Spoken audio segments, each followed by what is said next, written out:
Hello, students. I hope you all are doing well and you are preparing well for your final examination. So, today we are going to start revision series of our physics, class 9th physics. Okay, so stay tuned. This will be the first part of that revision series. Got it? Okay, so just a second. Let me share my screen first.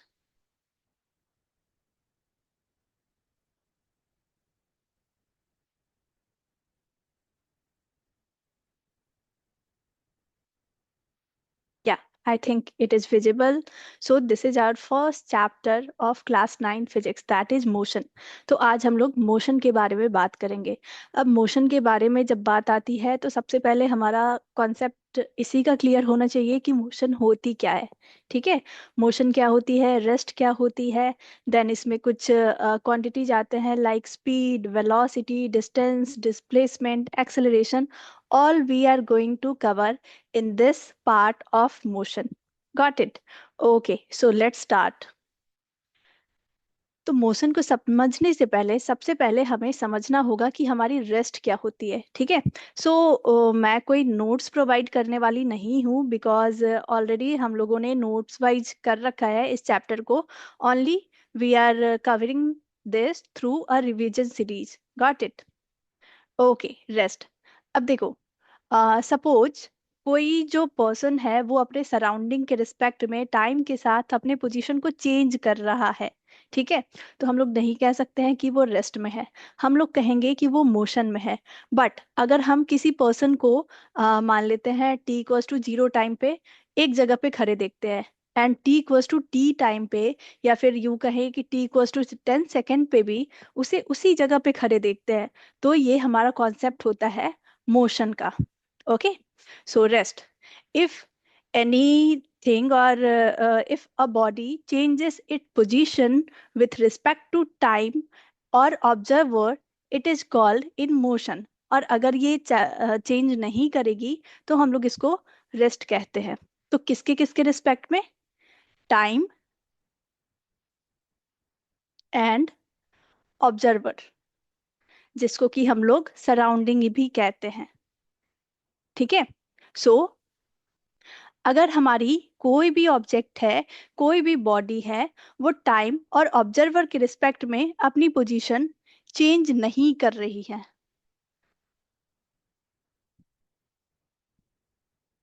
तो उसको हम लोग rest कहेंगे. और अगर ये change हो रही है तो उसको हम लोग कहेंगे मोशन. अगर वो अपने पोजीशन को टाइम एंड ऑब्जर्वर या फिर सराउंडिंग के रिस्पेक्ट में चेंज कर रही है तो उसको हम लोग कहते हैं मोशन. ओके, दैट मीन्स जब कभी भी हमें मोशन को और रेस्ट को डिफाइन करना हो तो हमें दो चीजें ध्यान में रखनी होंगी. ठीक है, टाइम एंड ऑब्जर्वर. अगर टाइम और ऑब्जर्वर के रिस्पेक्ट में वो अपने पोजीशन को चेंज कर रही है then that will be motion.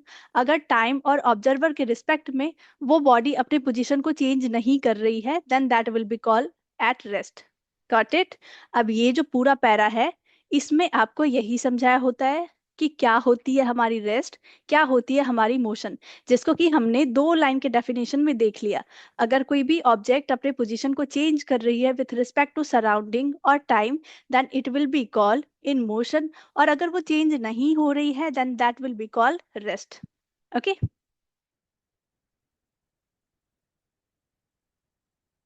Then हमारा टॉपिक आता है motion along a straight line. Okay, so जो स्ट्रेट लाइन मोशन होती है हमारी, that is simplest type of motion. हम लोग जितने भी तरह के मोशन के बारे में जानते हैं उसमें सबसे सिंपलेस्ट टाइप ऑफ मोशन जो होती है that is motion along a straight line. Okay, so straight line motion में अब हमें बहुत सारी चीज़ों के बारे में इसमें जानना है. अगर हम स्ट्रेट लाइन मोशन को कवर कर रहे हैं देन हमारी क्या होती है डिस्टेंस, क्या होती है displacement, etcetera kind of thing. ठीक है, तो हम लोग डिस्टेंस और डिस्प्लेसमेंट पे तो जाएंगे, बट जब कभी भी हम लोग किसी क्वांटिटी के बारे में फिजिक्स में बात करते हैं तो हमें ये भी बतानी होती है कि which kind of quantity that is. Okay, that means whether that is a vector quantity और स्केलर क्वांटिटी. अब हमारी क्या होती है वेक्टर क्वांटिटी, क्या होती है स्केलर क्वांटिटी, पहले वो देख लेते हैं. vector quantity and scalar quantity. See, if any quantity needs both magnitude as well as direction for defining itself, that is called vector quantity. Got it? मतलब अगर किसी क्वांटिटी को अपने को डिफाइन करने के लिए दोनों ही चीजें चाहिए, उसे मैग्नीट्यूड भी चाहिए, उसे डायरेक्शन भी चाहिए, तो वो कहलाती है हमारी वेक्टर क्वांटिटी. बट अगर कोई भी क्वांटिटी ऐसी है जिसको कि मैग्नीट्यूड के बेसिस पे ही हम लोग डिफाइन कर सकते हैं, वहाँ हमें डायरेक्शन बताने का कोई कॉन्सेप्ट नहीं होता है, that is called scalar quantities. Got it? So I am writing here vector magnitude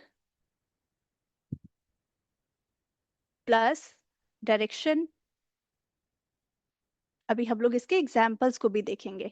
and in scalar quantities we will have only magnitude, not specific direction.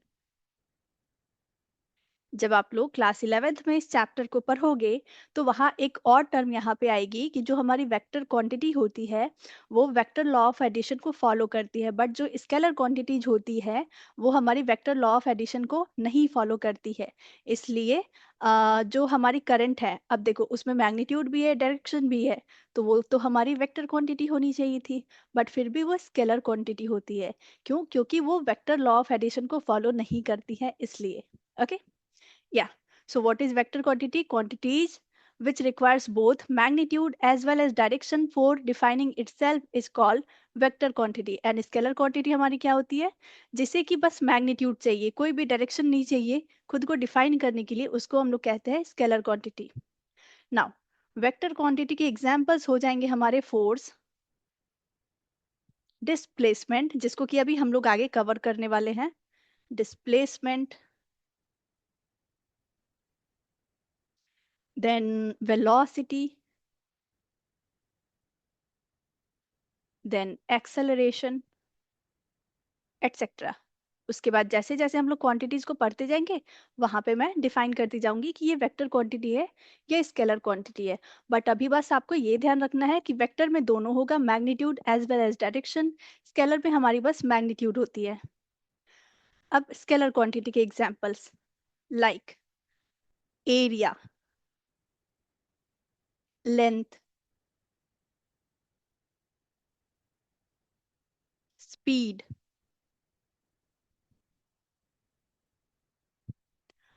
Then distance. हमारी डिस्टेंस स्केलर क्वांटिटी में आती है और displacement आती है vector quantity में. Okay, etcetera. Got it? तो vector quantity में मैग्नीट्यूड और डायरेक्शन बोथ होती है. Force, displacement, velocity and acceleration will be examples of vector quantities. And scalar quantity में हमारी ओनली मैग्नीट्यूड होती है. अगर हम लोग मास की बात करें, एरिया की बात करें, लेंथ की बात करें, तो मान लेते हैं कि किसी चीज का एरिया हम लोग बता रहे हैं. मान लेते हैं कि एक आपके पास नोटबुक है, उसका आप एरिया बता रहे हो, तो आप जो भी उसका मैग्नीट्यूड बताओगे उसमें बताओगे मीटर स्क्वायर. ठीक है? या सेंटीमीटर स्क्वायर या समथिंग एल्स लाइक दिस. तो जब आप वहां पे मीटर स्क्वायर बता रहे हो, बट आप ये मान लेते हैं कि इसको हम 16 मीटर स्क्वायर कर देते हैं. ओके. तो आप उसका एरिया बताने में 16 मीटर स्क्वायर यूज कर रहे हो. आप ये नहीं बता रहे हो कि 16 metre square in which direction. ठीक है? आप कहीं भी वहां डायरेक्शन मेंशन नहीं कर रहे हो. किसी चीज का आप मास बता रहे हो, that mass of these potatoes are 5 kg. ठीक है? ये आप मास बता रहे हो. कहीं भी आप ये नहीं बोल रहे हो कि whether that is in east direction और वेस्ट डायरेक्शन और नॉर्थ डायरेक्शन और साउथ डायरेक्शन. ठीक है? आप कहीं भी उसका पर्टिकुलर डायरेक्शन नहीं बोल रहे हो कि इस डायरेक्शन में ये 5 kg है या फिर इस डायरेक्शन में इसका एरिया 16 मीटर स्क्वायर है. Got it? सो उसको हम लोग क्या कहेंगे? Scalar quantity. जहाँ कहीं भी हमें डायरेक्शन मेंशन नहीं करना होता है, हमारी ओनली मैग्नीट्यूड से काम चल जाती है, उसको हम लोग कहते हैं scalar quantities. What about vector quantity? अगर आप फोर्स के बारे में बात करो तो आप कहोगे 5 न्यूटन का फोर्स लग रहा है. Then the question will be 5 newton of force from which direction. Got it? मतलब कि आपको वहां पे डायरेक्शन भी बतानी होगी कि आपको इस डायरेक्शन से फोर्स लग रहा है, देन नॉर्थ डायरेक्शन से फोर्स लग रहा है, वेस्ट से लग रहा है, साउथ से लग रहा है, कुछ भी. तो जहां कहीं भी आपको डायरेक्शन मेंशन करनी होगी, that will be your vector quantity. I think it is clear to you. तो अभी तक हमने क्या पढ़ा? हमने पढ़ा रेस्ट क्या होती है, मोशन क्या होती है, देन वेक्टर क्वांटिटीज क्या होते हैं, स्केलर क्वांटिटीज क्या होते हैं। ठीक है, अब हम लोग आते हैं motion along a straight line. अब इसमें इस पूरे पैरा में बेसिकली आपको पढ़ना क्या है? आपको पढ़ना है डिस्टेंस एंड डिस्प्लेसमेंट के बारे में। Distance and displacement.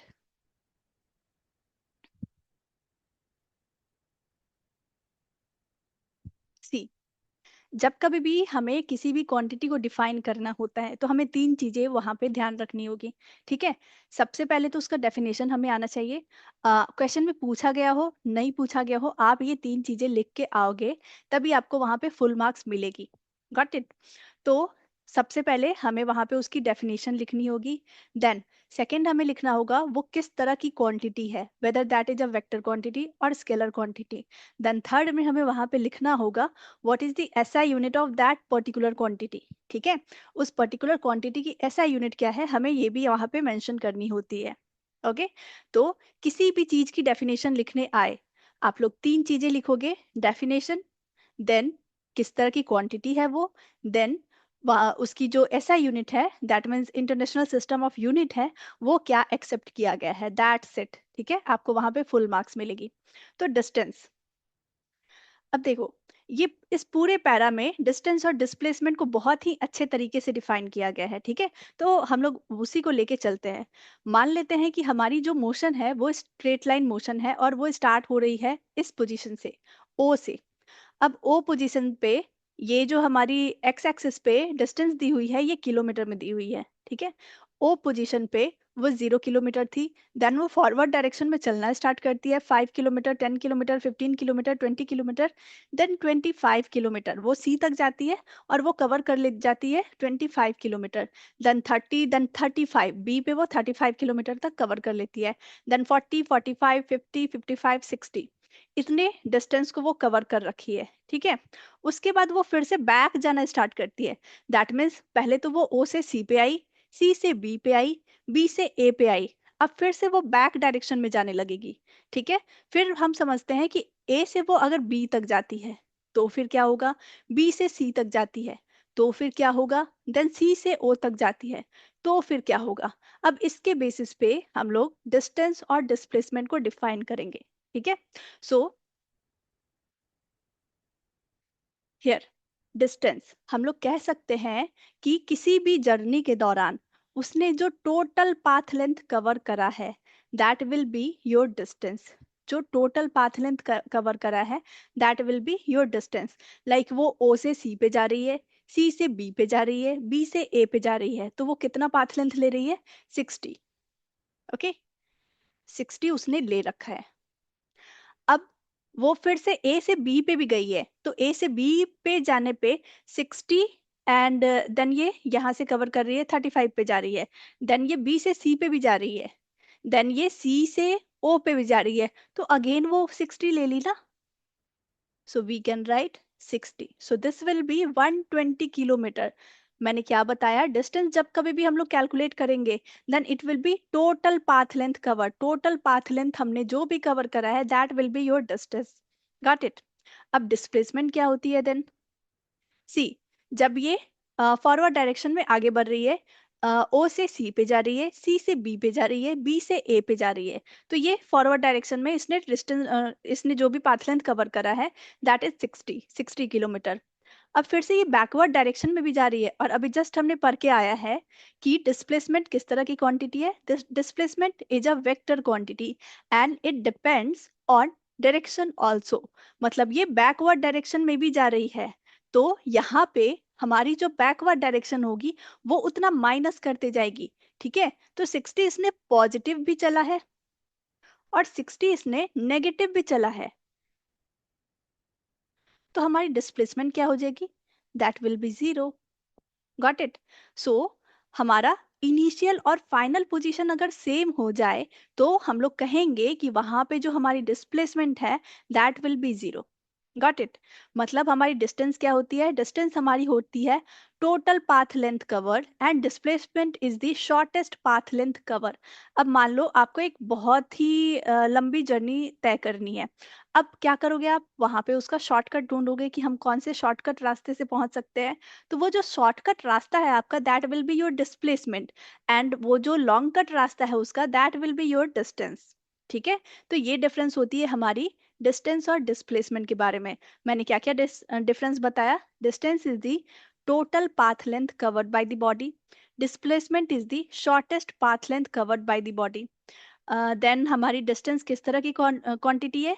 Distance is a scalar quantity, displacement is a vector quantity. अब बात करते हैं दोनों की एसआई यूनिट की। तो दोनों ही लेंथ को कवर कर रहे हैं, so it will be metre only. Got it. तो ये तीनों पॉइंट्स हो गए हमारे पॉइंट ऑफ डिफरेंस। अब एक और पॉइंट ऑफ डिफरेंस है जो कि बहुत ही ज़्यादा इंपॉर्टेंट है, और जितने भी स्केलर और वेक्टर क्वांटिटी के बेसिस पे आप उसको डिफरेंशिएट करोगे, वहाँ ये काम आएगी। सी, जो भी आपकी वेक्टर क्वांटिटी होगी, लाइक यहाँ पे हमारा डिस्प्लेसमेंट वेक्टर क्वांटिटी है, ठीक है? तो जो कोई भी आपकी वेक्टर क्वांटिटी होगी, वो आपकी नेगेटिव भी हो सकती है, पॉजिटिव भी हो सकती है, एंड जीरो भी हो सकती है। ठीक, जैसे इस केस में हमने क्या देखा कि अगर बॉडी का इनिशियल और फाइनल पोजीशन सेम हो गया है, तो बॉडी का जो डिस्प्लेसमेंट है वो जीरो हो गया। बट अगर कोई आपकी स्केलर क्वांटिटी होगी और वो कुछ मतलब मैग्नीट्यूड कवर कर रही है, तो कभी भी वो ज़ीरो नहीं हो सकती है। मतलब वो अगर मैग्नीट्यूड वो रेस्ट में नहीं है, वो मोशन कवर कर रही है, तो वो ज़ीरो नहीं हो सकती है। वो नेगेटिव भी नहीं हो सकती है, that will B positive only. ठीक है? सो डिस्टेंस हमारा क्या हो सकता है? डिस्टेंस हमारा पॉजिटिव हो सकता है हमेशा, अगर हम किसी ऐसी बॉडी की बात कर रहे हैं जो कि रेस्ट में नहीं है। बट डिस्प्लेसमेंट हमारा पॉजिटिव भी हो सकता है, नेगेटिव भी हो सकता है, और जीरो भी हो सकता है। So this is the basic difference between distance and displacement. Okay, so क्या डिफरेंस है? एक बार हम लोग फिर से उसको समराइज कर सकते हैं। डिस्टेंस हमारी टोटल पाथ लेंथ कवर होती है, डिस्प्लेसमेंट हमारी जो शॉर्टेस्ट डिस्टेंस होती है, शॉर्टेस्ट पाथ लेंथ होती है, वो कवर्ड होती है। डिस्टेंस हमारी स्केलर क्वांटिटी है, डिस्प्लेसमेंट हमारी वेक्टर क्वांटिटी है। डिस्टेंस हमारी जीरो नहीं हो सकती अगर हम लोग बात कर रहे हैं किसी ऐसी बॉडी की जो कि मूव कर रही है, देन ये नेगेटिव भी नहीं हो सकती है। But displacement can be zero, negative as well as positive. That's it about distance and displacement. So इसके बाद के पार्ट के बारे में हम लोग नेक्स्ट क्लास में बात करेंगे। So till then take care, bye bye.